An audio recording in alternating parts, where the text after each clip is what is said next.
CM ಸಿದ್ದರಾಮಯ್ಯಗೆ MUDA ಹಗರಣದ ತನಿಖೆಯ ಬಿಸಿಯಾದ ಮತ್ತೊಂದೆಡೆ ಮಲ್ಲಿಕಾರ್ಜುನ ಖರ್ಗೆ ಮತ್ತು ಸತೀಶ್ ಜಾರಕಿಹೊಳಿ ಭೇಟಿಯಾಗಿರುವ ಇಂಟ್ರೆಸ್ಟಿಂಗ್ ವಿಚಾರ ಇದೆ. ದೆಹಲಿಯಲ್ಲಿ ಮಲ್ಲಿಕಾರ್ಜುನ ಖರ್ಗೆ ಜೊತೆ ರಹಸ್ಯ ಮಾತುಕತೆ ನಡೆಸಿದ್ರು ಸತೀಶ್ ಜಾರಕಿಹೊಳಿ. 1 ಗಂಟೆಗೂ ಹೆಚ್ಚು ಕಾಲ ಖರ್ಗೆ ಜೊತೆ ಜಾರಕಿಹೊಳಿ ಚರ್ಚೆ ನಡೆಸಿದ್ದು. ಯಾವ ಸಂದೇಶದೊಂದಿಗೆ ಹಾಗಿದ್ರೆ ಖರ್ಗೆ ಭೇಟಿ ಮಾಡಿದ್ದಾರೆ ಸತೀಶ್ ಜಾರಕಿಹೊಳಿ? 2 ದಿನಗಳ ಹಿಂದೆ ಏನು ನಡೆಸಿದಂತಹ ಸಭೆ ಇದೆ, ಆ ಸಭೆಯ ಸಂದೇಶವನ್ನ ಜಾರಕಿಹೊಳಿ ಖರ್ಗೆ ಅವರಿಗೆ ತಿಳಿಸಿದ್ರ? ಮಹದೇವಪ್ಪ ಪರಮೇಶ್ವರ್ ಜೊತೆ ಸತೀಶ್ ಜಾರಕಿಹೊಳಿ ಒಂದು ರಹಸ್ಯ ಮಾತುಕತೆ ನಡೆಸಿದ್ರು. ಮಹದೇವಪ್ಪ ಅವರ ನಿವಾಸದಲ್ಲಿ ಈ 3 ನಾಯಕರ ಮಧ್ಯೆ ಚರ್ಚೆಯಾಗಿತ್ತು. ಆ ಚರ್ಚೆಯಲ್ಲಿ ನಡೆದದ್ದು ಏನು ಅನ್ನೋದರ ಸಂದೇಶವನ್ನ ರವಾನಿಸಿದ್ರ? ಹಾಗಿದ್ರೆ ಸಿಎಂ ರಾಜೀನಾಮೆ ಕೊಡುವಂತಹ ಪರಿಸ್ಥಿತಿ ಏನಾದರೂ ಬಂದ್ರೆ ಮುಂದೆ ಯಾರು ಸಿಎಂ ಕುರ್ಚಿಗೇರೋರು ಯಾರು? ಆ ಬಗ್ಗೆ ಚರ್ಚೆಯಾಗಿದೆಯಾ?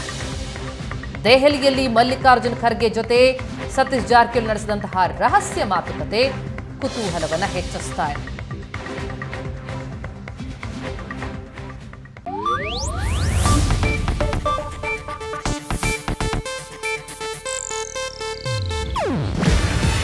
ಇದು ಏಷ್ಯಾನೆಟ್ ನ್ಯೂಸ್ ನೆಟ್ವರ್ಕ್ ಪ್ರಸ್ತುತಿ.